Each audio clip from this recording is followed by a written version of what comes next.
maka dia tidak akan pandai bersyukur kepada yang banyak. Ya, makanya kalaupun misalkan udah gak ada OT lagi, ya tetap aja bersyukur karena masih gajian, gitu ya, masih gajian. Insya Allah cukup kok, cukup kalau ngikutin kebutuhan hidup.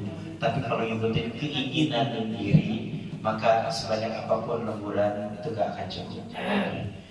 Lemburan 100 jam pun pasti keinginannya Apple gitu ya, yang 20 juta gitu. Itu pasti ada keinginan mengikuti dengan pendapatan pasti. Makanya berapapun kita dapat maka syukuri itu, insya Allah itu dicukupkan oleh Allah SWT.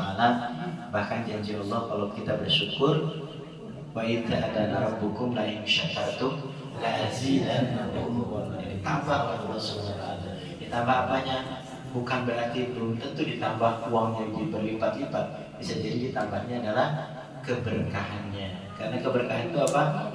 Al-barakatu ziyadatul khair. Jadi berkah itu disebut berkah itu adalah ketika bertambah kebaikan. Kenapa Mekah Madinah disebut tanah yang diberkahi? Kenapa disebut tanah yang diberkahi? Atau Al-Quds Palestina kenapa disebut tanah yang diberkahi? Padahal di sana gersang, ya betul, gersang, tumbuhan aja susah hidup, di rumput aja diekspor dari luar di sana tuh. Jadi kalau orang Mekah, mereka itu jalan-jalan itu bukan di siang hari, mereka datang ke taman, ke ininya tuh taman yang dibikin, ya rumputnya juga bikinnya beli dari tetangga sebelah, negara tetangga. Itu mereka kumpul di taman itu di malam hari, main-main ayunan itu di malam hari, jarang di siang hari.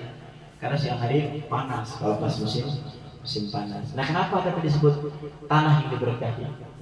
Kenapa? Karena ziyadatul khair. Di sana tuh tempat ketaatan, ya, terutama di tanah haram. Jadi bertambah ketaatan di sana. Jadi ketika kita berada di sana, bertambah ketaatan kita kepada Allah SWT, bertambah kedekatan kita kepada Allah. Makanya setiap harta yang menjadikan kita bertambah dekat kepada Allah, setiap barang apapun yang kita miliki yang menjadikan kita bertambah dekat kepada Allah, maka saat itulah harta kita, barang kita, atau apapun yang kita miliki, istri, anak, suami, ketika itu mendekatkan kita kepada Allah, maka itulah hal